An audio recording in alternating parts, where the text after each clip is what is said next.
जी दोस्तों नमस्कार, मैं सौरभ आपका स्वागत करता हूं वाईफाई क्विज गुरुकुल के अपने इसी यूट्यूब चैनल पे।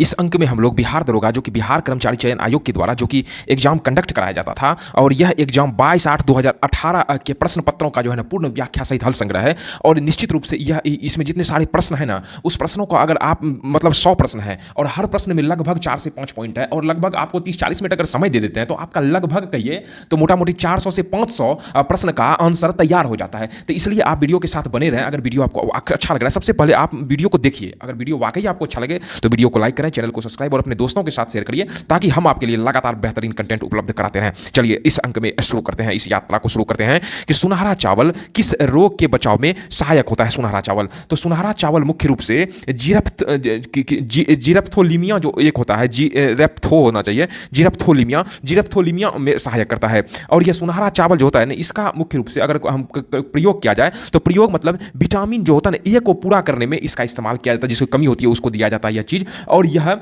इसमें जो पॉलिश किया हुआ जो चावल होता है ना, उसमें थाइमीन की कमी होती है, इसलिए इसमें थाइमीन प्रचुर मात्रा में रहता है। और साथ साथ में हम आपको कुछ एक्स्ट्रा पता है, जैसे B3 होता है, B3 का रासायनिक नाम नियासिन है। और B3 की कमी से है कौन सा रोग होता है, पेलेग्रा रोग होता है B3 की कमी से। और विटामिन B2 होता है ना, और B2 की जैसे कमी हो जाती है शरीर में तो इसका मुंह का किलोसिस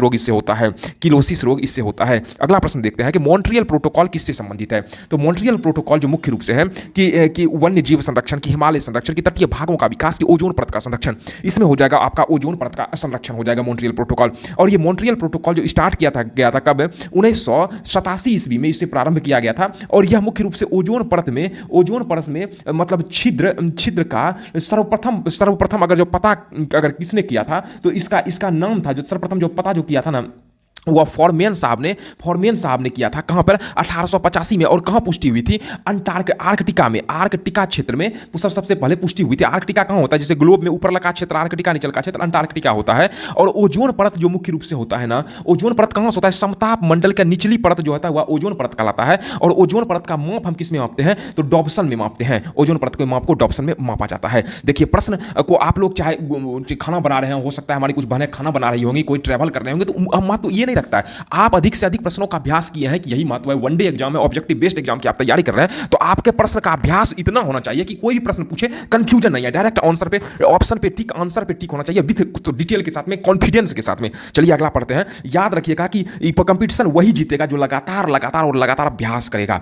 टाइफाइड यानी मियादी बुखार फैलता है किससे, तो टाइफाइड मुख्य रूप से होता है क्या, खाद्य पानी पदार्थ से। खाद्य पानी जैसे मान लीजिए हम सब गोलगप्पा, गुपचुप जहीं तहीं बिना हाइजीन वाला जगह पे या कहीं जगह पे दूषित पानी वगैरह हम पी लेते हैं, तो उससे ना कहता टाइफाइड हो जाता है। टाइफाइड किससे होने वाला रोग है, तो इससे इसका लक्षण क्या है, इसका लक्षण देखते हैं कि तेज बुखार हो जाता है, या सिर कभी जोर से दर्द करने लगता है, इसका लक्षण है। और इससे जो प्रभावित अंग होता है ना, प्रभावित अंग इससे क्या होता है, आंत इससे ज्यादा प्रभावित होता है टाइफाइड से। अगले प्रश्न की ओर देखते हैं। निम्नलिखित में स्वच्छ जल की मछलियां कौन सी है, रहू है, कतला है, इलेक्ट्रॉनिक रे है कि कुत्ता मछली है। इसमें तो मछली हमको दुए को समझ में आ रहा है, तो वही है रोहू और कतला। ऑप्शन नंबर बी में देखिए ए और बी है, तो ऑप्शन नंबर ए और बी दोनों हो जाएगा, याद रखिएगा। और अगर सर्वाधिक अगर विषैली मछली कौन सी है, सर्वाधिक विषैली मछली, उसको STON स्टोन फिश कहा जाता है। मतलब स्टोन फिश मतलब पाषाण मछली को सर्वाधिक विषैली मछली के नाम से जाना जाता है, याद रखिएगा। और मत्स्य जो है ना किस वर्ग में आता है, याद रखिए, मत्स्य कार्डेटा वर्ग में आता है, कार्डेटा वर्ग में आता है। और मत्स्य वर्ग में मुख्य रूप से आपका शार्क हो गया,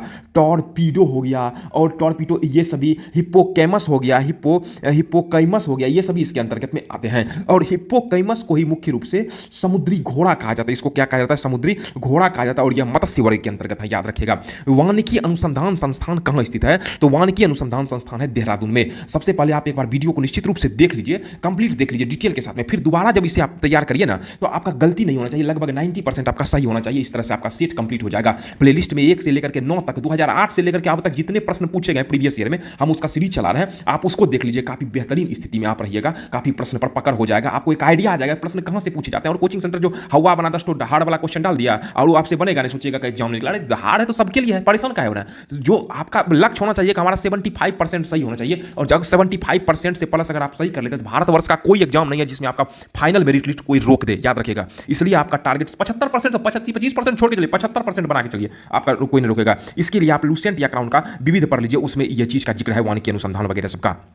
निम्न में से कौन सी पर्वत चोटी भारत में है? भारत की बात कर रहा है, कौन सी पर्वत चोटी? अन्नपूर्णा है, यह नेपाल में है। मकालू है, यह नेपाल प्लस चीन के क्षेत्र में आता है। कामेट है, कामेट उत्तराखंड में है, उत्तराखंड में कामेट है। और नामचा बड़वा जो है ना, नामचा बड़वा, यह कहाँ है? यह चीन में स्थित है। अगला प्रश्न देखते हैं। जापान के योकोहामा शहर में वर्ष 1944 में संयुक्त राष्ट्र सदस्य देशों का सम्मेलन जिस संदर्भ में किया गया है, वह किस संदर्भ में किया गया है? तो प्राकृतिक आपदा का नियंत्रण। यह आपका करंट ओरिएंटेड प्रश्न है। इसके लिए आप लोग, हम आपको कहेंगे एसपीडी को आप पढ़ते रहे अप टू एग्जाम तक। हम इसके लिए करंट अफेयर्स एसपीडी से ही उसके जितने शॉर्ट्स जो करंट अफेयर्स आते हैं और जो डिटेल आते हैं हम उसमें करा देंगे। लेकिन इसमें भी जो करंट अफेयर्स आ रहा है हम ऑन द स्पॉट उसको करा दे रहे हैं, ताकि आपको प्रश्नों की प्रकृति और पैटर्न और लगले तैयार होते चला जाए और ताकि आपको दिक्कत ना हो। अगला प्रश्न देखते हैं कि भारतवर्ष का नुनमाती तेल शोध कारखाना कहाँ है? नुनमाती, नुनमाती कहाँ है? तो नुनमाती असम में है, याद रखिएगा। असम में नुनमाती के साथ साथ में डिगबोई है, डिगबोई भी असम में है, जो कि 1901 में स्थापित किया गया था। और अगर भारत का सबसे बड़ा, अगर पूछेगा सबसे बड़ा तेल शोध कारखाना जो है, तेल शोधक कारखाना कहाँ स्थित है? यह जामनगर में है। जामनगर कहाँ पड़ता है जी? तो गुजरात में जामनगर पड़ता है। और सर्वप्रथम आधुनिक तरह का तेल खुदाई कहाँ किया गया था?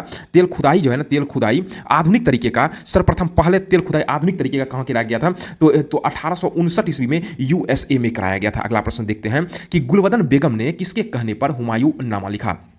तो हुमायूं नामा जो है गुलबदन बेगम, वह अकबर के कहने पर लिखा था। और हुमायूं नामा क्या है? तो वह क्या है? हुमायूं की क्या है? यह जीवनी है, जीवनी है, इसे लिखा गया था। और साथ साथ में अगर हम लोग बाबर की थोड़ा सा बात करते हैं ना, बाबर की बात करते हैं, तो बाबर का पिता जो था ना, वह तैमूर वंश का था, तैमूर वंश का। और इसकी माता जो थी वह चंगेज वंश की थी। किसमें? चंगेज वंश की। और जहांगीर की जो आत्मकथा है, तुजु के जहांगीरी है, तुजुक ए जहांगीर की आत्मकथा है, जो किस भाषा में है? जो कि फारसी भाषा में, याद रखिएगा। अगला प्रश्न देखते हैं कि सीरी शहर या सीरी के दुर्ग का निर्माण किसने कराया था? तो सीरी शहर का निर्माण किसने कराया था? अलाउद्दीन खिलजी ने कराया था। तो अलाउद्दीन खिलजी ने सीरी शहर के साथ साथ जमैयत खाना मस्जिद का निर्माण इसने कराया था। और अलाई दरवाजा का भी निर्माण, हजार महल का निर्माण है। और उसने भू राजस्व दर जो है ना, उपज का 1/2 कर दिया गया था। और लूट के धन में हिस्सा जो है 3/4 कर दिया था। इसका मतलब वो लूट को नहीं बढ़ाया था, तो लूट का 3/4 करने का, लूट पाट कम करें, क्योंकि नहीं तो आपके पास कुछ नहीं बचेगा या नहीं हो। उसके बाद इसे क्या है? सिकंदर ए सानी मतलब द्वितीय सिकंदर की उपाधि धारण किया था, याद रखिएगा। और अगर इल्तुतमिश की बात करते हैं तो इल्तुतमिश ने कुतुब मीनार के निर्माण कार्य इल्तुतमिश ने पूरा करवाया था। और सबसे पहले शुद्ध अरबी सिक्के भी इल्तुतमिश ने जारी किए थे। और इक्ता प्रणाली भी इल्तुतमिश के द्वारा जारी किया था। और तुर्कान ए चिहलगानी का गठन भी इल्तुतमिश ने करा था। Option number C Iltutmish important आ जाता है, इसलिए हम करा दिए। अकबर ने 1567 ईस्वी में चित्तौड़ पर आक्रमण किया। और वहां का शासक उस समय कौन था? तो वहां का शासक कौन था? उदय सिंह था। तो अकबर के विषय में अगर हम लोग जानते हैं तो अकबर ने दास प्रथा का अंत किया था। कब किया था? 1562 ईस्वी में। और तीर्थ कर को समाप्त किया था इसमें कब? 1563 में, 363। और साथ साथ में जजिया कर को भी इसने खत्म कर दिया था, 1564 सीरियले में है। और दिन ए इलाही की स्थापना कराया था 1582 में। और इलाही संवत की स्थापना किया था 1583 में। इस तरीके से इसको ध्यान में रखिएगा। अगला है शेरशाह का मकबरा कहाँ स्थित है? तो शेरशाह का मकबरा मुख्य रूप से सासाराम बिहार में स्थित है। और शेरशाह का जो मकबरा है ना, यह मुख्य रूप से हिंद प्लस ईरानी वास्तुकला का समन्वय है। और इसने पाटलिपुत्र के जो पटना शहर की स्थापना शेरशाह ने कराया था। कब? 1541 में कराया गया था। और शेरशाह की इसकी मृत्यु की बात करते हैं तो 1545 ईस्वी में कहाँ पे? कालिंजर में इसकी मृत्यु हो गई थी। और शेरशाह ने जीटी रोड और डाक प्रथा का प्रचलन किया था। और यह किसका समकालीन था? तो मलिक मोहम्मद जायसी का यह समकालीन था। अगर आपको वीडियो अच्छा लग रहा है तो वीडियो आप जिस भी प्लेटफॉर्म से जुड़े हो, चाहे आप व्हाट्सएप ग्रुप से जुड़े हैं, फेसबुक से, इंस्टाग्राम से, कहीं से जुड़े हैं, आप उसे शेयर करिए। कम से कम 3-4 ग्रुप में आप शेयर करिए, ताकि हमारा भी जो है लगातार परिवार बढ़े और हम आपके लिए और हमारी टीम आपके लिए लगातार कंटेंट उपलब्ध कराते रहें। अभी हम रेगुलर डेली कंटेंट नहीं दे रहे हैं, लेकिन जितना कंटेंट प्लेलिस्ट में है सफिशिएंट, आप उसे कंप्लीट करिए, हम आपको रेगुलर देंगे। अभी पहले सेट सीरीज जो चल रहा है, क्योंकि करने में टाइम लग रहा है, इसीलिए आपको क्वालिटी आंसर दे रहे हैं। आप यूट्यूब पे देख लीजिए, अधिकतर जितना भी और सेट कराया गया है तो पहला का ए, दूसरा का बी, ऐसे सी टिक टाक करके काम चला के निकाल रहा है व्यूअर बनाने के लिए। आप करते करिए तो सही, इससे करिएगा आप लगभग 500-700 क्वेश्चन आपका तैयार हो जा रहा है। अगला देखते हैं, कथा साहित्य सागर के लेखक कौन है? तो कथा साहित्य सागर के लेखक कौन है? सोमदेव है। इसके लिए आप लूसेंट या क्राउन का विविध सेक्शन तैयार कर लीजिए, इस पर हम वीडियो बना देंगे और प्लेलिस्ट में जाकर चेक कर लीजिएगा। यह वीडियो आप 3, 4, 5, 6 बार देख लीजिए, तैयार हो जाएगा। और ये किताब तो सबके पास लूसेंट या क्राउन होगा ही, उसको आप विविध एक बार पढ़ लीजिए, किताब वाला सेक्शन में आपका तैयार हो जाएगा। गुप्तकालीन प्रथम गणितज्ञ एवं खगोल शास्त्री कौन था? बड़ा मीर देख के हड़बड़ाइएगा नहीं, गुप्तकालीन था आर्यभट्ट। इस प्रश्न में लगता है कि बड़ा मीर उत्तर होगा, लेकिन इसका आंसर क्या होगा? आर्यभट्ट होगा, याद रखिएगा। बड़ा मीर जो मुख्य रूप से था ना, वह चंद्रगुप्त द्वितीय के नवरत्नों में से एक था, नवरत्नों में से एक था बड़ा मीर साहब।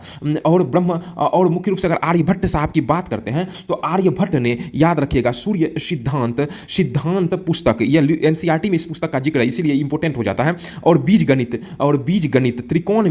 त्रिकोणमिति और पाई का मान और वर्गमूल निकालने की विधि इन्हीं के द्वारा खोजा गया था। इस चीज को याद रखिएगा। निम्न में से कौन जैन के 23वें तीर्थंकर थे? तो 23वें तीर्थंकर का नाम कौन था? तो पार्श्वनाथ थे।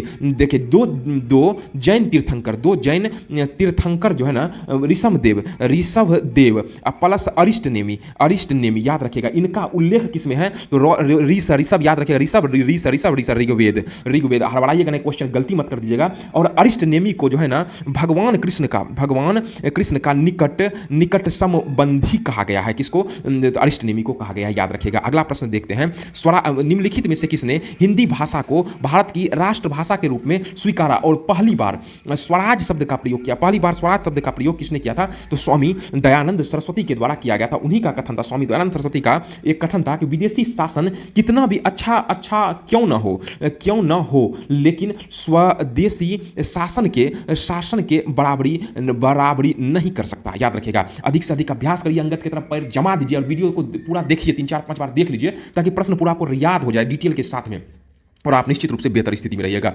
और साथ में अगला पॉइंट है कि 1906 में, याद रखिएगा, कोलकाता अधिवेशन में पहली बार स्वराज की बात करते हैं। पहली बार जो है ना, स्वराज शब्द का प्रयोग था। स्वराज शब्द का प्रयोग पहली बार किया गया था कोलकाता अधिवेशन 1906 में। और उस समय अध्यक्ष की बात करें तो दादा भाई नौरोजी साहब उस समय अध्यक्ष थे। और 1929 के लाहौर अधिवेशन में, याद रखिएगा, पूर्ण स्वराज का प्रस्ताव लाया गया था। उस समय उसके अध्यक्ष कौन थे? तो JL नेहरू साहब अध्यक्ष थे। वीडियो अच्छा लग रहा है, वीडियो को लाइक और चैनल को सब्सक्राइब अपने दोस्तों के साथ शेयर करिए। हमारे प्लेलिस्ट में जो है ना, जो है CDP करके सेक्शन चल रहा है, जो कि बाल विकास से संबंधित है। जो भी सीटेट का तैयारी इसके घर में, जिसके भाई बहन जो टीचर का तैयारी कर रहे हैं, तो अब तक जितने एग्जाम हुए ना पूरे भारतवर्ष में, उनके प्रश्नों का संग्रह उसे कर लेते हैं, तो आपका जो है ना थ्योरी बहुत अच्छा हो जाएगा और प्रश्न गलती होने की संभावना नहीं होगी। इसलिए आप जरूर निश्चित रूप से उसे रिकमेंड करिए। और ये जो खास करके BPSC TRE4 जितने देने वाले होंगे, अगर आपके घर वगैरह में कोई देने वाले होंगे, तो उसके लिए काफी ज्यादा यह वीडियो हेल्पफुल होगा, क्योंकि उसमें जो SST सेक्शन है ना, जो आपका जो सोशल स्टडीज सेक्शन है, तो यही सारे प्रश्न उसमें अधिकतर देखे जाते हैं, तो काफी ज्यादा इंपॉर्टेंट हो जाता है वह चीज। रविंद्रनाथ टैगोर ने सर की उपाधि को क्यों लौटा दिया था? याद रखिएगा कि जलियांवाला बाग हत्याकांड, यहाँ एगो प्रश्न है। अखिल भारतीय राष्ट्रीय कांग्रेस के प्रथम महिला अध्यक्ष कौन थी? प्रथम भारतीय महिला अध्यक्ष की बात कर रहा है, तो भारतीय महिला अध्यक्ष कौन थी? सरोजिनी नायडू मैडम थी, प्रथम भारतीय महिला अध्यक्ष थी। तो याद रखिएगा। तो इसमें अगर हम इसका जिक्र करते हैं, तो अगर हम लोग इसके संस्थापक, भारतीय राष्ट्रीय इंडियन नेशनल कांग्रेस के इनके संस्थापक कौन थे? तो ओ ने कहता, कोई संस्थापना कर लेते, AO ह्यूम साहब थे। ये सबसे पहले आ गया था, संस्थापक AO ह्यूम। प्रथम अध्यक्ष को बनाया जाता है, तो इसलिए WC बनर्जी, W लास्ट में आता, इसको पहला प्रथम अध्यक्ष थे। प्रथम महिला अध्यक्ष, याद रखिएगा, ये नहीं कोई भी बनी गई, ये नहीं बेसेंट, हम निमोनिक आपको याद करने का तरीका ताकि कंफ्यूजन ना रहे। ये नहीं कोई भी बनी गई महिला, कोई भी महिला के बन जाए, समान है महिला, हमारे लिए अधिकार समान है। और प्रथम भारतीय महिला की बात करें तो सरोजिनी नायडू थी। सरोजिनी नायडू प्रथम भारतीय महिला अध्यक्ष थी। और सरोजिनी नायडू और एक और महिला अध्यक्ष थी, याद रखिएगा, तीसरी महिला अध्यक्ष, तीनों को महिला अध्यक्ष बनी थी। तीसरी महिला अध्यक्ष पूछ सकता है, तो नलिनी सेन गुप्ता थी, तीसरी महिला अध्यक्ष 1933 में, याद रखिएगा। और ये सरोजिनी नायडू जो प्रथम भारतीय महिला अध्यक्ष सरोजिनी नायडू थी, और यह 1925 के कानपुर अधिवेशन में इस भारतीय राष्ट्रीय कांग्रेस की अध्यक्षता इन्होंने किया था। अगला देखते हैं, रविंद्रनाथ टैगोर ने सर की उपाधि को क्यों लौटा दिया था? सर की उपाधि को इसलिए क्योंकि जलियांवाला बाग हत्याकांड के विरोध में इन्होंने सर की उपाधि को वापस कर लिया था। और इसी के साथ साथ में रविंद्रनाथ टैगोर ने नाइटहुड को ही सर कहा जाता है, इसकी उपाधि को इन्होंने हटा दिया था, त्याग कर दिया था। और गांधी जी के द्वारा कैसरे हिंद की उपाधि को उन्होंने ठुकरा दिया था। और जमना लाल बजाज ने जो है मुख्य रूप से राय बहादुर की उपाधि को इन्होंने भी ठुकरा दिया था। अगला प्रश्न, 1937 में कांग्रेस मंत्रिमंडल कितने प्रांतों में विभक्त था? मुख्य रूप से 8 प्रांतों में विभक्त था। कौन सा प्रांत था? वह था संयुक्त प्रांत, उसके बाद बिहार। याद रखिएगा इसको, फैक्ट जो है ना उसमें कंफ्यूजन आता है, इसलिए इस सब प्रश्नों का जो है डिटेल के साथ आप याद रखिए ताकि गलती ना हो। मध्य प्रदेश के बाद में बंबई के बाद में उड़ीसा के बाद में मद्रास, और मद्रास ये हो गया 1 2 3 4 5 6 जगह आ गया ना जी। उसके बाद मुख्य रूप से पश्चिमोत्तर प्रांत में 7वां पश्चिमोत्तर और असम में, इस जगहों पे 8 जगहों पर सरकार बनाया था। और पंजाब की अगर बात करें तो पंजाब में यूनियन पार्टी ने में सिकंदर हयात खान के नेतृत्व में बनाया गया था पंजाब में। और बंगाल में है ना कृषक प्रजा पार्टी के द्वारा फजलुल हक के द्वारा बंगाल में बनाया गया था। भारतीय मुस्लिम लीग की स्थापना किस वर्ष किया गया था? तो 1906 में मुस्लिम लीग की स्थापना। इसके मुस्लिम लीग की अगर बात करते हैं, इसके संस्थापक कौन थे? तो संस्थापक सलीम उल्लाह खान इसके संस्थापक थे। और इसके प्रथम अध्यक्ष कौन थे? प्रथम अध्यक्ष जो थे वह आगा खान इसके प्रथम अध्यक्ष थे। और अखिल भारतीय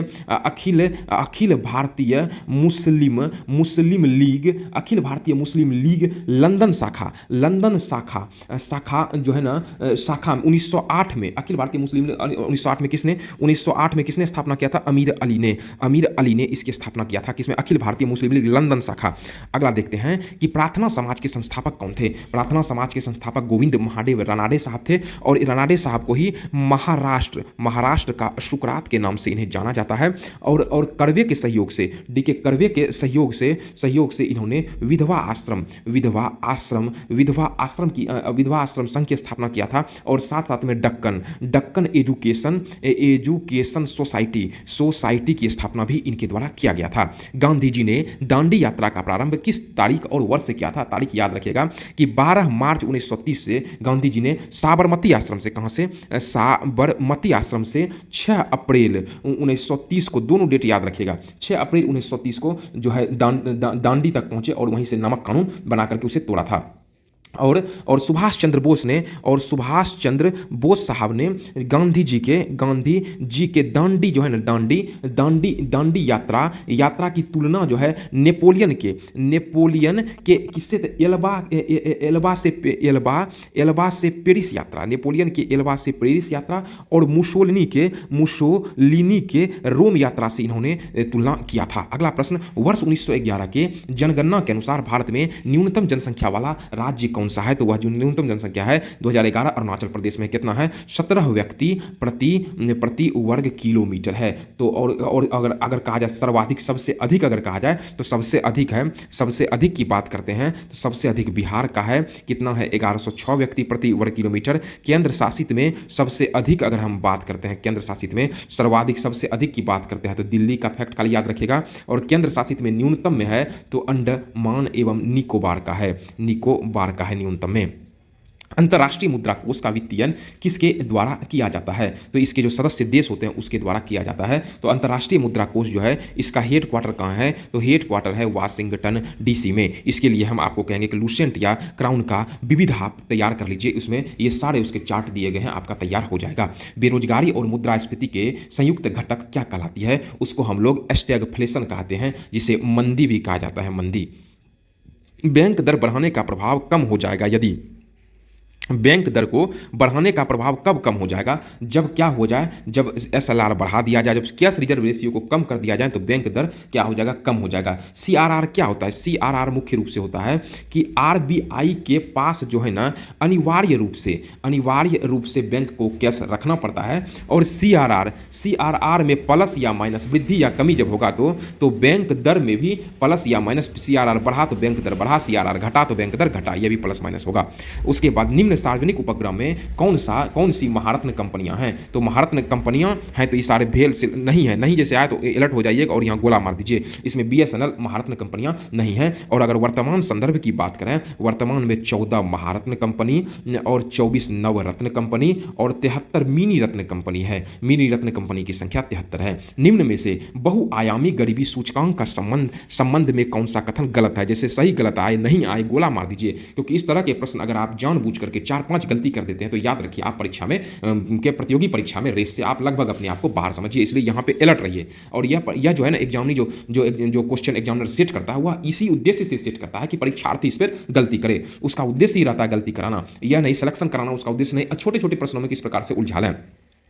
सूचकांक के 3 आयाम स्वास्थ्य, शिक्षा और जीवन स्तर। सूचकांक में प्रत्येक आयाम को समान भार दिया गया है, गलत है, ये सब सही है। सूचकांक का 10 में शामिल का प्रत्येक प्रचार को समान भार दिया गया है, तो यह जो है ना प्रत्येक प्रचार को नहीं दिया गया, उसके लिए सबके लिए अलग अलग मापदंड रखा गया है।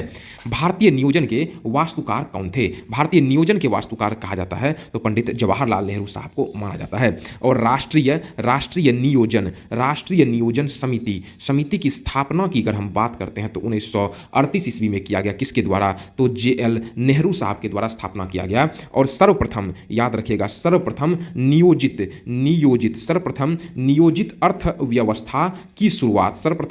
अर्थव्यवस्था की शुरुआत कहां से? रूस से है। कब? 1928 में। अगला प्रश्न देखते हैं, निम्न में से उसकी पहचान करें जो रिजर्व बैंक का कार्य नहीं है, गोला मार दीजिए। विदेशी विनिमय भंडार का संरक्षण, करेंसी नोट जारी, जनता के प्राप्त जमाओं पर ब्याज देना, जनता के अकाउंट या उससे कोई लेना देना नहीं है। रिजर्व बैंक को, बैंकों का बैंक, रिजर्व बैंक में जितने बैंक होते हैं ना उस सब का वहां पे खाता होता है, ना कि जनता का। तिलहन के उत्पादन में वृद्धि का क्या कारण है? तिलहन के उत्पादन में वृद्धि का, तो तिलहन के उत्पादन में वृद्धि का कारण है जो है तिलहन संबंधित है पीली क्रांति, ताकि अधिक से अधिक जो है इसमें खेती में गुणवत्ता में लाया जाए, ताकि जो है ना उत्पादन क्रम में क्रांतिकारी बढ़ोतरी हो। अगले प्रश्न की तरफ चलते हैं। भारत के किस राज्य में शिशु मृत्यु दर सबसे कम है? सबसे कम शिशु मृत्यु दर है कहां पर? तो केरल में है। तो इसके लिए आप लूसेंट या क्राउन से जो जनगणना सेक्शन जो दिया गया है ना, जनगणना सेक्शन उसको आप लोग तैयार कर लीजिए, अध्ययन कर लीजिए। आपके 1 से 2 प्रश्न जनगणना से रहते हैं, वहां से आपको देखने के लिए मिल जाएंगे।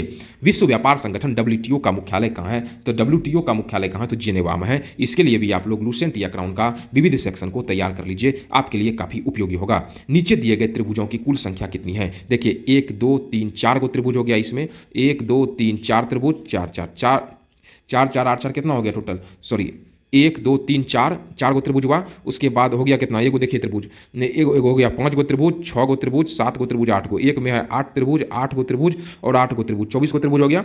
और एगो यहाँ पे 25 गो त्रिभुज हो गया, और एगो यहाँ पे 26 गो, एगो यहाँ पे 27 गो, एगो यहाँ पे 28 गो। टोटल 28 मतलब 24 प्लस 2 ठो ऊपर 2 ठो नीचा त्रिभुज बना है, तो टोटल कितना हो गया? 28 त्रिभुज। अगला प्रश्न देखते हैं। भारतीय संविधान में प्रारंभ में मौलिक कर्तव्यों का प्रावधान नहीं था।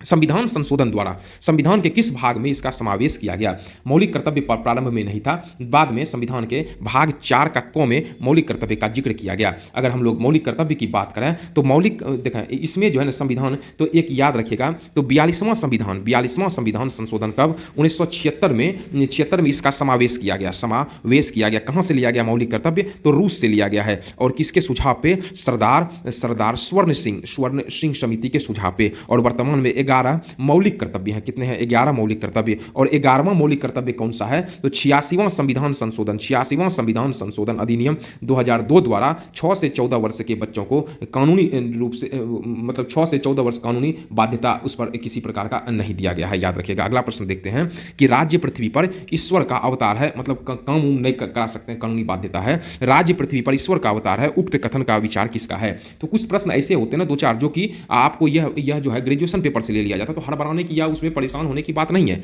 इसमें आप परेशान मत होइए, क्योंकि वो सबके लिए टफ है। इस सबसे तुक्के लगेगा, अगर सही हुआ तो ठीक है, नहीं हुआ नहीं। तो इस तरह के प्रश्न आपको परेशानी ये नहीं कि ये नहीं बना तो पूरा जो है ना जितना जो है एग्जाम हुआ है अब तक में पॉलिटिकल इकोनॉमी और साइकोलॉजी सबको आप रटना शुरू कर दिया यूनिवर्सिटी वाला, वो सब उतना मेहनत करने की जरूरत नहीं है।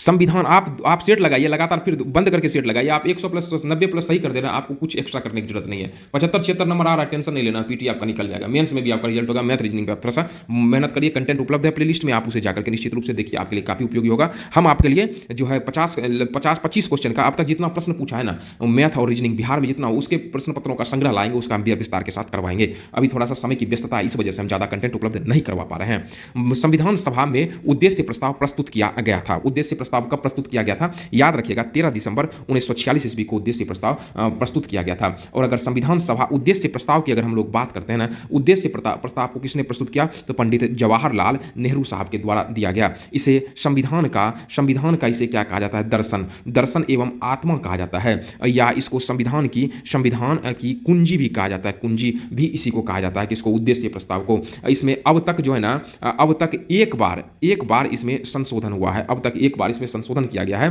तो 42वां संविधान संशोधन अधिनियम 1976 में इसमें क्या, समाजवादी पंथ निरपेक्ष एवं अखंडता शब्द इसमें जोड़ा गया है। और यह उद्देश्य प्रस्ताव कहां से लिया गया है, तो अमेरिका के संविधान से लिया गया है। और इसमें जो भाषा है ना, भाषा वह ऑस्ट्रेलिया के संविधान से भाषा को लिया गया है। तो 13 दिसंबर 1946 याद रखिएगा।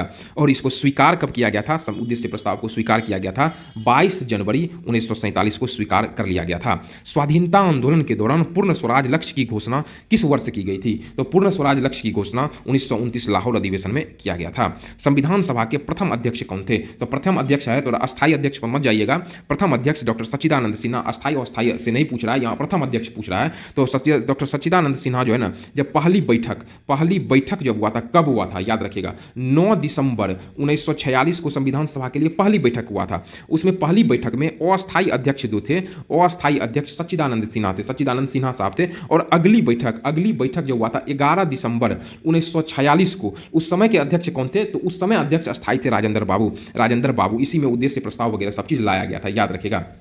और पंडित जवाहरलाल नेहरू की बात करें तो यह अब तक तीन बार भारतीय राष्ट्रीय कांग्रेस के अध्यक्ष रहे हैं। कब, 1929 लाहौर अधिवेशन में, 1936 कानपुर अधिवेशन में, और 1937 है ना फैजपुर में। और फैजपुर अधिवेशन में एकमात्र गांव में हुआ अधिवेशन था, जो गांव में हुआ था अधिवेशन वह फैजपुर था 1937। किस भारतीय शासन अधिनियम द्वारा भारत में ब्रिटिश सरकार द्वारा सांप्रदायिक निर्वाचन प्रणाली प्रारंभ किया गया था, तो सांप्रदायिक निर्वाचन प्रणाली मार्ले मिंटो सुधार अधिनियम 1909 में। और इसी को क्या कहा जाता है, इसी को अप्रत्यक्ष चुनाव प्रणाली भी इसको कहा जाता है। और लॉर्ड मार्ले जो था ना, लॉर्ड मार्ले वह सचिव था। और मिंटो जो था, मिंटो कौन था, मिंटो इसका वायसराय था। और मुसलमानों के लिए पृथक निर्वाचन का अधिकार दिया गया था। और इसीलिए मिंटो को सांप्रदायिक निर्वाचन का जनक कहा जाता है, क्योंकि वह वायसराय था। इसलिए निम्नलिखित में से क्या भारत का नागरिक बनने के लिए आवश्यक नहीं है मतलब गोला मारिए। वंशानुग्रह, अधिग्रहित संपत्ति से इसको कोई लेना देना नहीं है। देखिए 5 प्रकार से नागरिकता मिल सकता है। एक से तो जन्म से, दूसरा वंश परंपरा से, तीसरा पंजीकरण द्वारा, चौथा देशीकरण द्वारा, और 5वां भूमि अर्जन द्वारा उस क्षेत्र में। अगला प्रश्न देखते हैं, लोकसभा का अध्यक्ष अपना त्याग पत्र किसे संबोधित करके देता है, अध्यक्ष उपाध्यक्ष को और उपाध्यक्ष अध्यक्ष को देखता है। अगर लोकसभा की बात करें तो लोकसभा का गठन अनुच्छेद 81 के तहत लोकसभा का गठन किया गया। और वर्तमान में लोकसभा के सदस्य जो है ना, सदस्य वर्तमान में संख्या कितनी है, सदस्य संख्या है 543, जिसमें कि 524 राज्यों से और 19 संघीय क्षेत्रों से आते हैं। और 2 आंग्ल भारतीय, अब तो इसे हटा दिया गया, और आंग्ल भारतीय 2 व्यवस्था किया गया है। अब किया गया था, हो गया। अब ये 104वां संशोधन ने था कर दिया इसको, संशोधन 25 जनवरी 2020 से इसको हटा दिया गया। अब लोकसभा एवं राज्य की विधानसभा में आंग्ल भारतीय का मनोनय खत्म कर दिया दोनों में। वर्तमान में अगर लोकसभा के अध्यक्ष कौन है, तो ओम बिरला हैं, और ओम बिरला हैं वर्तमान में अध्यक्ष। और महासचिव कौन है, महासचिव हैं आपका उत्पल कुमार सिंह महासचिव हैं। और विपक्ष के नेता कौन है, विपक्ष के नेता हैं राहुल गांधी, याद रखिएगा। भारत के किस राज्य में द्वितीय सदनीय व्यवस्थापिका नहीं है? नहीं आए तो उसमें गोला मार दीजिए। तो भारत में मुख्य रूप से, तो इसमें आंसर हो जाएगा पंजाब। भारत में 6 राज्यों में विधान परिषद है। विधान परिषद है कितने? 6 राज्यों में। वह है बिहार में है, बिहार के बाद यूपी में है, यूपी के बाद महाराष्ट्र में है, महाराष्ट्र के बाद कर्नाटक में है, कर्नाटक के बाद आंध्रा में है और तेलंगाना में है। 6 राज्यों में, पंजाब नहीं है।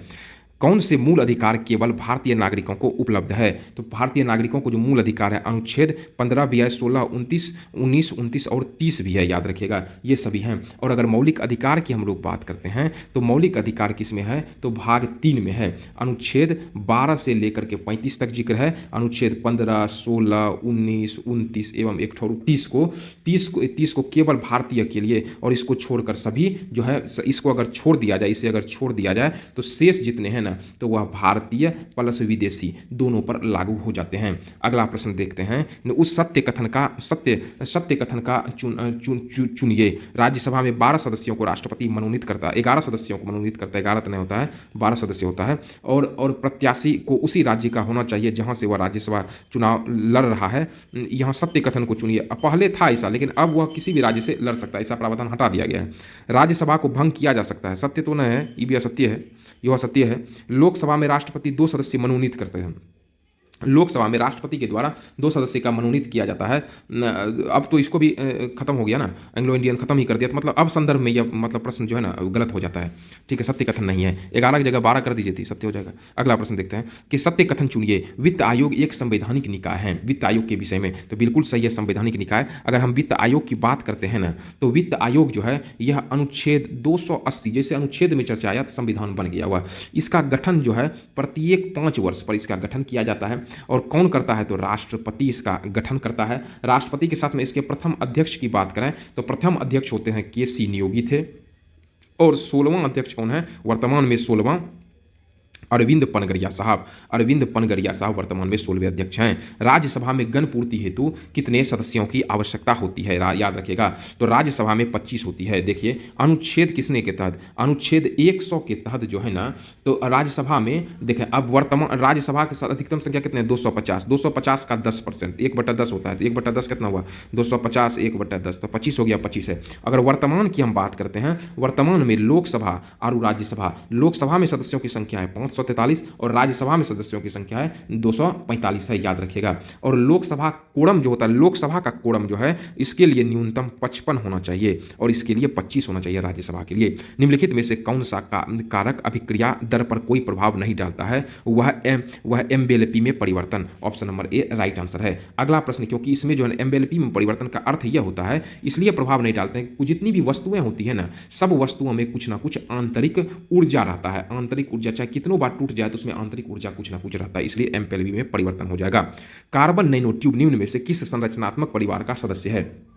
कार्बन नैनो ट्यूब की बात है तो यह किसके अंतर्गत आता है? यह फ्यूलेरिन्स के अंतर्गत आता है। हमारे प्लेलिस्ट में जो है ना, एनसीईआरटी हिस्ट्री क्लास 6 से 10th तक आपको हम लोग हिस्ट्री का, और हिस्ट्री के साथ साथ में हम आपको ज्योग्राफी का, और ज्योग्राफी के साथ साथ में साइंस का, इसका करा देंगे 10th तक। और इसको आप कंप्लीट कर लीजिएगा तो आपको किसी भी प्रकार के प्रश्न में कोई समस्या नहीं होगी। प्लेलिस्ट में जाकर के आप उसे देखकर अध्ययन कर लीजिए, आप काफ़ी अच्छी स्थिति में रहिएगा।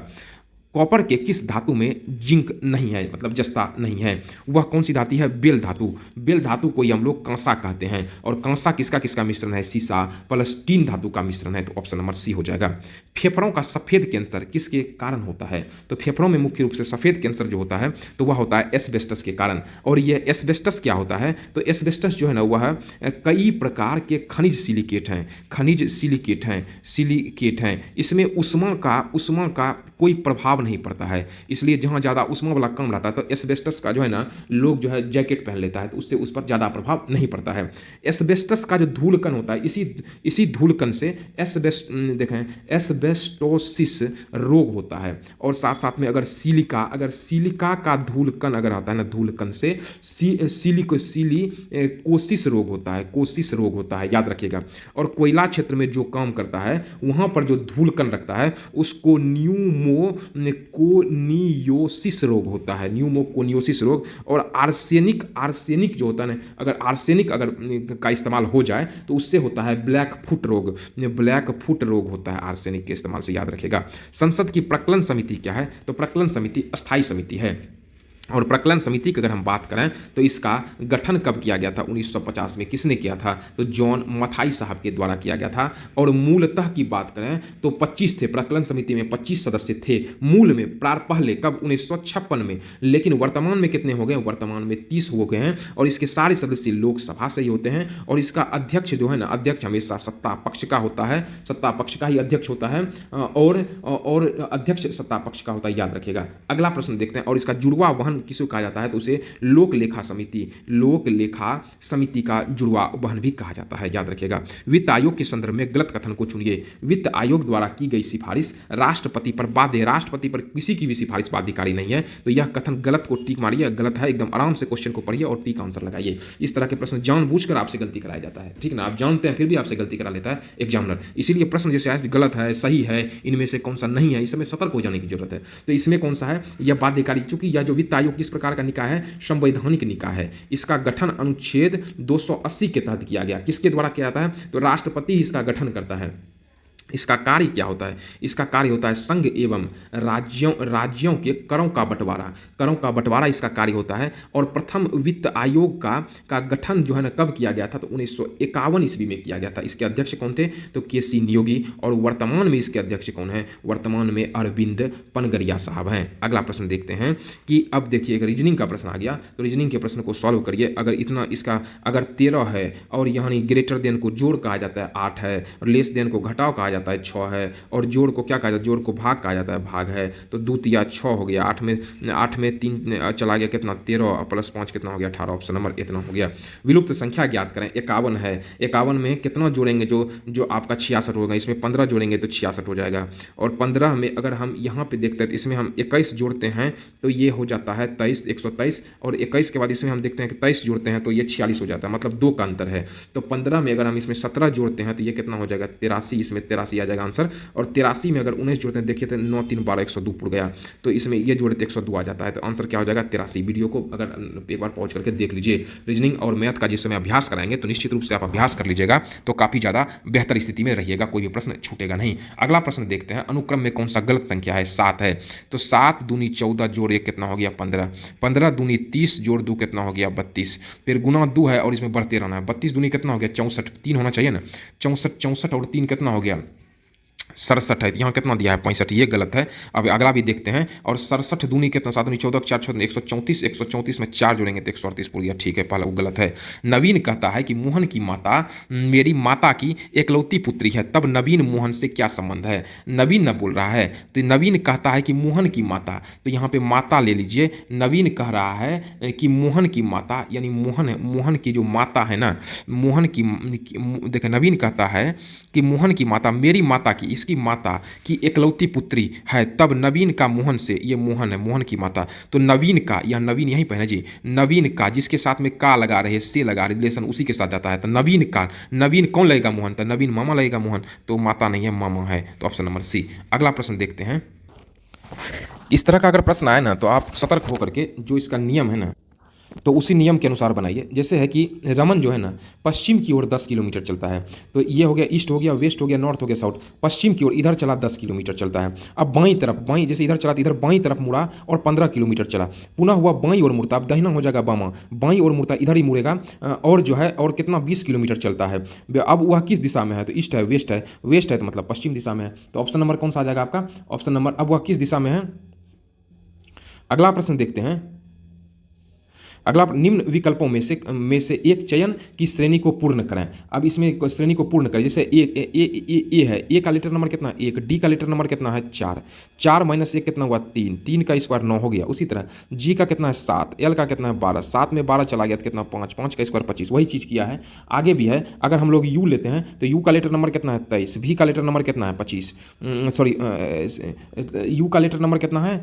CFIL 24 और भी का 25। 24 में 25 चला गया, 1 हुआ। 1 का स्क्वायर कितना हुआ? 1 का स्क्वायर 1 क्या है? 1 लिखा है, तो ऑप्शन नंबर सी हो जाएगा। अब अगला देखते हैं। एक घड़ी में दर्पण प्रतिबिंब 11:40 दिखाई देता है, तो घड़ी का वास्तविक प्रतिबिंब जो है, वास्तविक समय जो निकालते हैं वो 23 घंटा में घटा देते हैं जितना है, तो 23 घंटा ले लीजिए और इसमें 11 घंटा 40 मिनट घटा दीजिए। एक 10 पैसा नहीं लेते, इसमें पैसा लेते हैं तो 60 मिनट में रहता है, तो यहाँ मिनट में आता है, चूंकि ये मिनट है तो 60 आया 5। 60 में 40 गया 20 और 3 में 1 गया कितना हुआ? 2 और यहाँ पे 45 2 में 1 सॉरी 1 1 11 20 हो जाएगा ऑप्शन नंबर सी। अगला प्रश्न देखते हैं, निम्न में से यहाँ पूछ रहा है कि एक रासायनिक अभिक्रिया नाइट्रोजन का अपचायक नहीं है। कौन सा रासायनिक अभिक्रिया में नाइट्रोजन का अपचायक नहीं है? थोड़ा सा इसमें प्रिंटिंग एरर लगता है, तो इसमें जो हो जाएगा NO3 minus greater than NH4 plus हो जाएगा ऑप्शन नंबर सी, क्योंकि ऑक्सीकरण की प्रक्रिया को ही हम लोग उपचयन कहते हैं। अगला प्रश्न देखते हैं, क्योटो प्रोटोकॉल का उद्देश्य किसकी मात्रा को कम करना है? क्योटो प्रोटोकॉल, तो क्योटो प्रोटोकॉल जो आया था वह है ग्रीन हाउस की मात्रा को कम करना है। अगले प्रश्न की ओर चलते हैं, ऊर्जा का स्तूप यानी पिरामिड कैसा होता है? तो ऊर्जा का पिरामिड हमेशा कैसा होता है? सीधा होता है। मतलब अगर कहा जाए तो ऊर्जा का प्रवाह जो होता है ना वह एक ही दिशा में होता है, और जैसे जैसे ऊर्जा आगे बढ़ता है ना तो प्रारंभ से 10% ऊर्जा को ही अगले में, वह जैसे पौधा से अगर पौधे को जानवर खाता है तो पौधे को जितना ऊर्जा है उसका 10% जानवर में ट्रांसफर, उसी तरह ये आगे बढ़ते रहता है 10% अगले पोषण में, अगले जो होता है ना पोषण स्तर में यह बढ़ते जाता है। और किसी भी प्रकार का, याद रखिए, किसी भी प्रकार का पारिस्थितिक पिरामिड हो, चाहे वह जो है वह समुद्र का ही हो, किसी भी प्रकार का पारिस्थितिक पिरामिड जो होता है, पारिस्थितिक या पिरामिड जो होता है, पिरामिड होता है हमेशा क्या होता है? तो वह हमेशा सीधा होता है। अगला, परंपरागत रूप से क्रिकेट बैट का निर्माण किस पेड़ के काष्ठ का उपयोग किया जाता है? इसमें विलो का इस्तेमाल किया जाता है।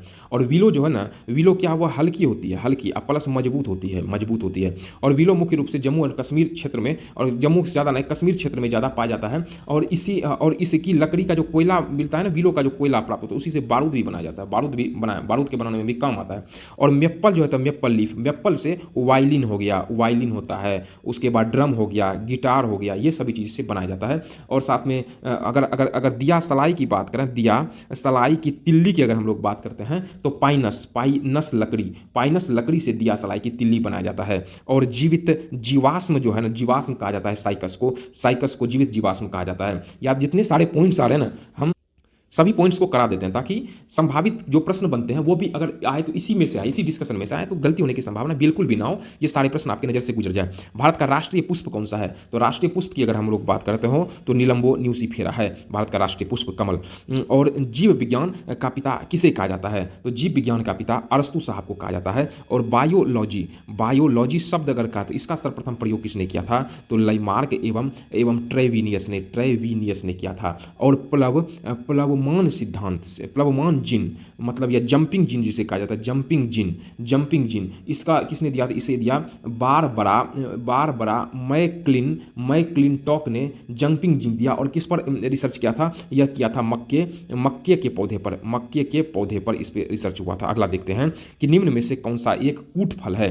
तो इसमें आपका कूट फल कौन, टाइपिंग एरर लगता है तो इसमें आ जाएगा पोम, इसमें टाइपिंग एरर कुछ बुझा रहा है। कीट पक्षी पादप का उदाहरण कौन सा है? कीट पक्षी पादप जो कीट को खाता है उसको नेपेंथिज कहते हैं। और ये कीट पक्षी पौध, इसमें एग्जाम्पल और सारे हैं, जैसे घटपर्णी है, उसके बाद आपका बीनस फ्लाई है, बीनस फ्लाई के बाद आपका ड्रोसेरा है, ड्रोसेरा के बाद आपका डायोनिया है, डायोनिया के बाद आपका सेयोथेनिया है, ये सभी सेयोथेनिया के बाद यूट्रिकुलेरिया है। इसको याद रखिएगा कम से कम। पादपों में प्रकाश संश्लेषण की दर सबसे अधिक, अगर प्रकाश संश्लेषण हम लोग प्रकाश संश्लेषण की बात करते हैं, इसमें सबसे अधिक होती है किसमें? तो लाल रंग के प्रकाश में, और सबसे कम होती है तो हरे रंग के प्रकाश में। निम्नलिखित में से कौन सी शर्त 1813 ईस्वी के चार्टर एक्ट का अंग नहीं था? ईस्ट इंडिया कंपनी भारत के व्यापारिक अधिकार को आंशिक रूप से समाप्त कर दिया गया था, नहीं है तो यह है। और आंशिक रूप से तो किया गया था तो सही है। ईस्ट इंडिया कंपनी भारत में व्यापारिक अधिकार पूर्ण रूप से समाप्त नहीं किया था। चाय और चीन, इस पर इसके अधिकार को रहने दिया गया था। और पूर्णतः अगर समाप्ति की बात करें तो 1833 के चार्टर एक्ट द्वारा पूर्णतः समाप्त किया गया, ना कि 1813 के।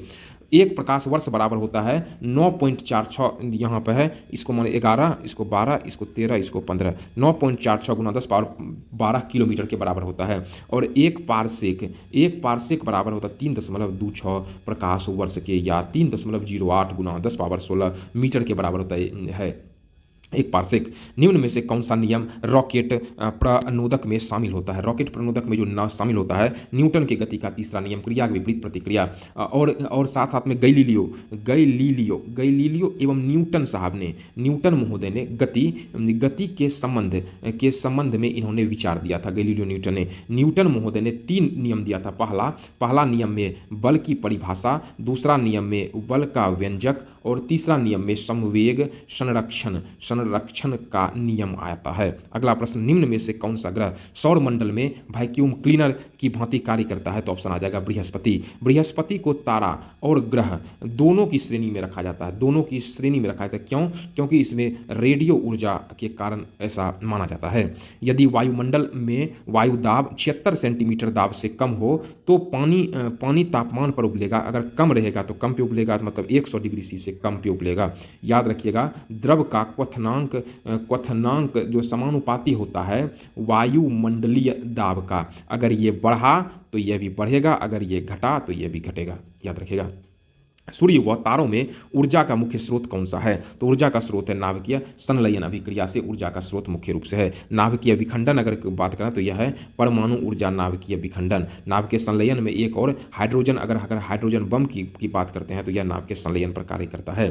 पेयजल में निम्न में से किसकी अधिकता के कारण ब्लू बेबी सिंड्रोम रोग होता है? तो वह होता है नाइट्रेट की अधिकता के कारण ऐसा होता है। और अगर कहा जाए यह मुख्य रूप से ब्लू बेबी सिंड्रोम यह शिशुओं के रक्त में जो होता है, बच्चे के रक्त में, उसमें रक्त में ऑक्सीजन की कमी ऐसा एहसास होता है, कम होना को ही कहा जाता है। शरीर जो है मुख्य रूप से नीला पड़ जाता है। और कैडमियम अगर अधिक हो जाता है ना, कैडमियम युक्त अगर जल पिया जाता है तो इससे इटाई रोग होता है। और पारा युक्त जल से मिनी माता रोग पारा युक्त जल से होता है। बटलैंड रिपोर्ट जो सतत विकास के संदर्भ में है उसका शीर्षक है, कौन सा बटलैंड रिपोर्ट का शीर्षक है? Our common future. लूसेंट या क्राउन का आप विविध जरूर पढ़ें, काफ़ी काम आएगा, लेकिन ये करंट से संबंधित प्रश्न है। प्रत्येक वर्ष विश्व जल दिवस कब मनाया जाता है? तो 22 मार्च को विश्व जल दिवस मनाया जाता है। लूसेंट या क्राउन का विविध पढ़ें, और विविध में दिवस सेक्शन जो है उसको पढ़ें, आपके लिए काफ़ी ज़्यादा उपयोगी होगा। हमारे प्लेलिस्ट में जो है ना लगभग 6 घंटे के आसपास में स्पीडी का वीडियो उपलब्ध है, स्पीडी जीके। आप उसे 2 के रफ्तार पहले एक बार नॉर्मल में देख लीजिए, हो सकता है 3-3 घंटा या 2-2 घंटे के पार्ट में, लेकिन फिर आप उसे 3-4 बार देख लीजिए, तो उसमें सारे जो प्रश्न हैं काफ़ी ज़्यादा इंपॉर्टेंट है, और जो एग्जाम में पूछे जाते हैं वो प्रश्न बनता नहीं है, पूछे गए प्रश्न ही पूछे जाते हैं, इसीलिए आप उसका अभ्यास कर लीजिए, काफ़ी ज़्यादा आपके लिए उपयोगी होगा। मेघालय की गारो पहाड़ियाँ निम्न में से किस फसल के उत्पादन के लिए जानी जाती है? तो संतरा के फसल के लिए वह मेघालय की गारो पहाड़ियाँ जानी जाती है। और यह मेघालय का जो पहाड़ियाँ हैं ना, यह पहाड़ी जो है प्रायद्वीपीय पठार का ही पूर्वीय विस्तार है, इसलिए यहाँ का क्लाइमेट मिलता है, लगभग पूर्वीय विस्तार है। और मेघालय पठार में, अगर मेघालय पठार की बात करते हैं तो इसके पश्चिम से पूर्व अगर हम बढ़ते हैं तो इसमें मुख्य रूप से गारो हो गया, खासी हो गया, जयंतिया हो गया, मिकिर हो गया, ये सारी जनजातियां रहती हैं।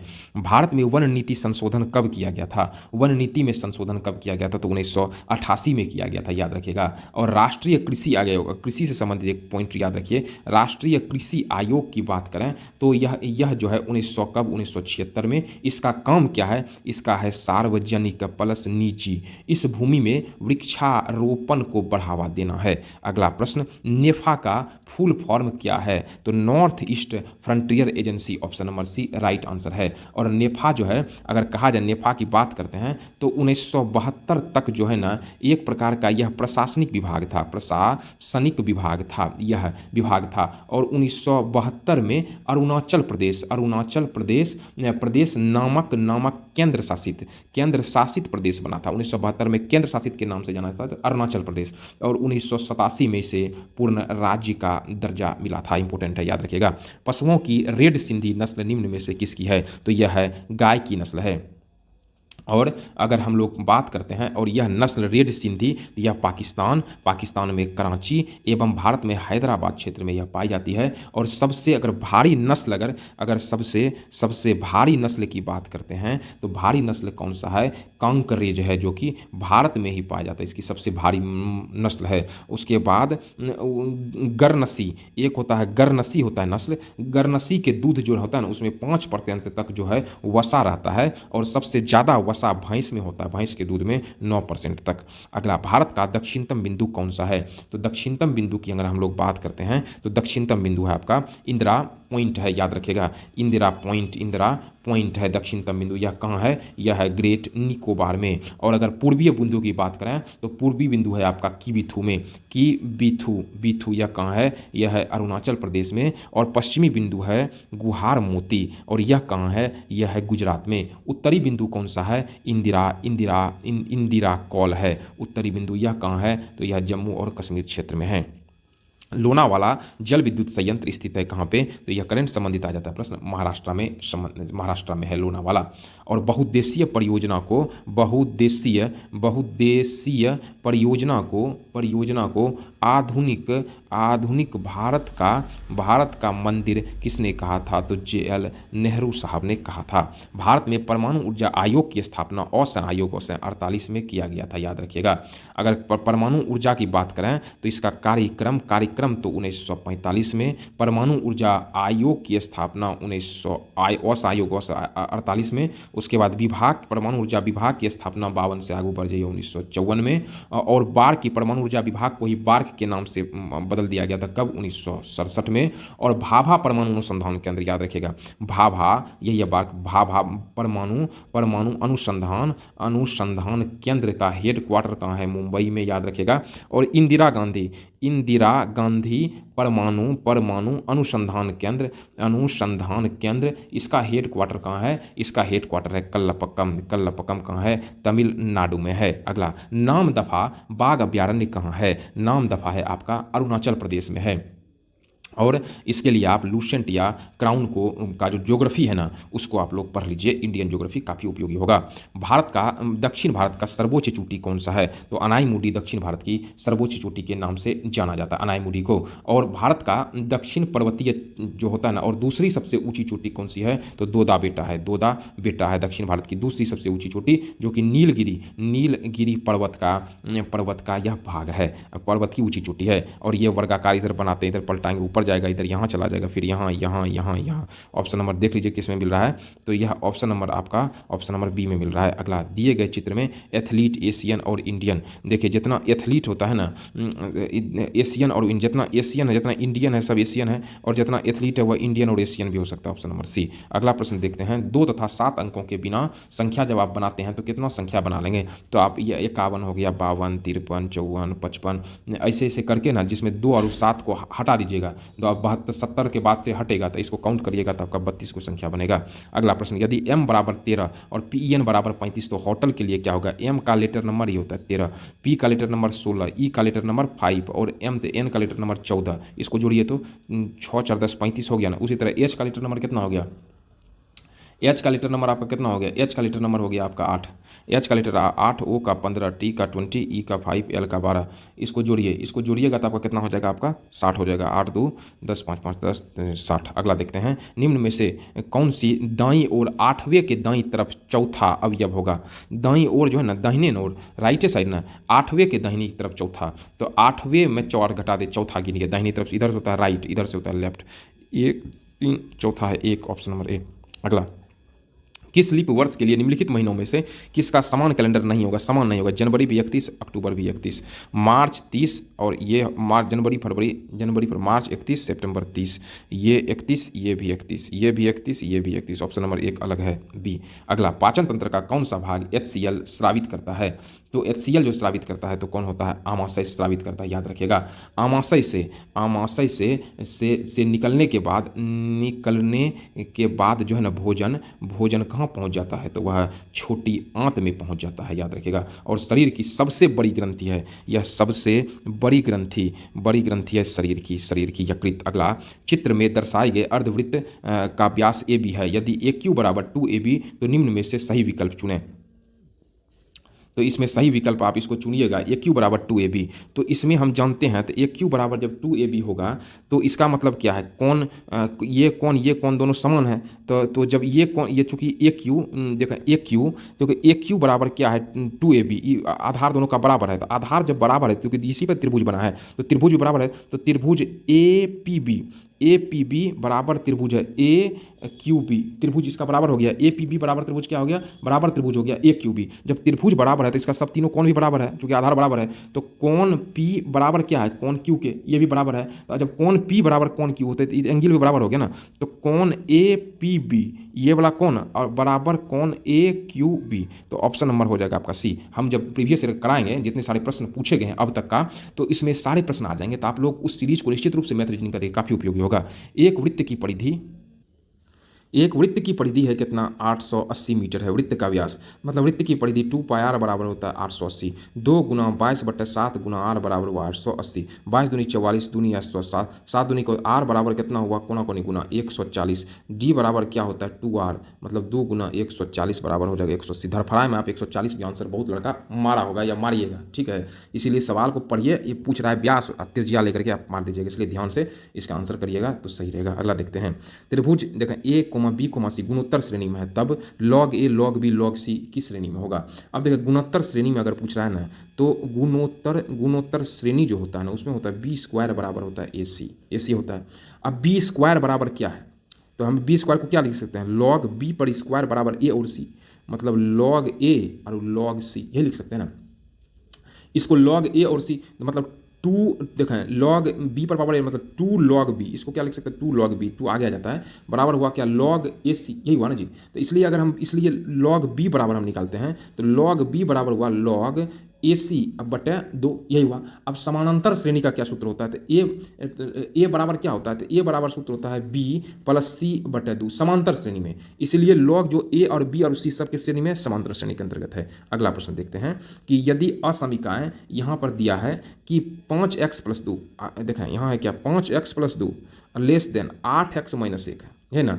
अब 8x - अगला एक कंडीशन ये है, दूसरा कंडीशन है 7x - 2, यहाँ इसको मान लेते हैं आप पी ए है, पी ए इंटरसेक्शन दोनों में होना चाहिए, और इसको मान लीजिए पी बी है, तो 7x - 2 और ग्रेटर देन इक्वल होना चाहिए 3 × x + 6। अब हम ऐसा करते हैं कि इसमें जो है ना x जो है x belongs to n, n मतलब नंबर में दिया गया है, तो यानी आपका नंबर जो है प्राकृत संख्या है, तो 3 को किसी में नंबर में रखिए, लेकिन संतुष्ट होना चाहिए, इसको संतुष्ट करना चाहिए। अगर हम 5 का मान रखते हैं तो 5 रखिए, तो 5 25 हो गया, 25 + 2 कितना हुआ 27, यहाँ भी 5 रखिए, तो 8 5 40 - 1 कितना हुआ 39, संतुष्ट कर दिया। इसमें जरा सा रखते थे 7 5 35 - 2 कितना हो गया, 7 5 35 - 2 कितना हो गया 33, और यहाँ कितना हो गया, और 7 7 6 33 39, 7 देखें 6 5 11 33 बराबर हो गया ना। इसका मतलब ये संतुष्ट इन्फिनिट तक चलेगा, यहाँ लिमिट रोक दिया है इसलिए, नहीं तो इन्फिनिट तक चलेगा, ठीक है। तो ऑप्शन क्या हो जाएगा, ऑप्शन हो जाएगा डी। अगला है यानी है अगला जो सवाल है ना कि मतलब 2p बटे है p² - 2p जोड़ 1 बराबर 1/4, तो p + 1/p बराबर क्वेश्चन सब में p से भाग दे दीजिए, तो 2p बटे p बटे बराबर p² बटे p - 2p बटे p जोड़ p बटे 1/p, सब में p से भाग दे दिए 1/4, इसको जैसे तैसे ऊपर कर लीजिए, p से p कट गया, ये से ये कट गया, ये से ये कट गया, और ये जैसे रहा, मतलब 2/p - 2 जोड़ 1/p बराबर है 1/4 के, है ना। तो हम इसको क्या लिख सकते हैं, तो कोना कोनी गुना कर लेते हैं, 8 बराबर क्या हो गया p जोड़ 1/p - 2, अब माइनस को इधर के 8 + 2 10 बराबर क्या p जोड़ 1/p, इसका मान हो गया कितना 10, ऑप्शन नंबर डी। अगला प्रश्न चलते हैं। अगला जो है एक खिलौने के सभी घन लाल रंगों से रंगा जाता है और इस घन को 64 छोटे समान घनों में काटा जाता है, तो कितने छोटे घन ऐसे हैं जिसकी किसी भी सतह लाल रंग नहीं है। लाल रंग नहीं होने वाला सतह n बराबर सूत्र होता है कि क्वेथ रूट क्यूब रूट 64 - 1 कर दीजिए, तो 64 का क्यूब करिएगा कितना होगा 4 - 1 कितना हो जाएगा 3, मतलब कोई सतह नहीं रंगा होगा, तो 4 - 1 कोई भी सतह नहीं रंगा होगा। रंगा होने में कुल घनों की संख्या अगर निकालना है तो उसका फॉर्मूला होता है n - 1 पर पावर q, n का मान कितना निकला 3 - 1 पर पावर 3, 3 में 1 कितना हुआ 2 पर पावर 3 बराबर कितना निकला 8, ऑप्शन बी। पूर्ण स्वराज की घोषणा कब किया गया था, घोषणा के बाद प्रथम स्वतंत्रता दिवस पूर्ण स्वराज 1929 लाहौर अधिवेशन में जो है, उसके बाद 26 जनवरी को आयोजित हुआ था, 26 जनवरी 1929 नहीं के बाद पूछ रहा है, प्रथम स्वतंत्रता दिवस 1930 में बनाया गया था, कब 26 जनवरी 1930 को। इस तरीके से यह वीडियो कंप्लीट कर दिया गया है, और इस तरीके से लगातार आप सेट देखने के लिए, लगातार बीटी चैनल को वीडियो को लाइक करने के लिए, चैनल को सब्सक्राइब और दोस्तों के साथ शेयर करने के लिए मैं सौरभ अपनी पूरी टीम के साथ आपका आभार व्यक्त करता हूं। मिलते हैं अगले अंक में, धन्यवाद।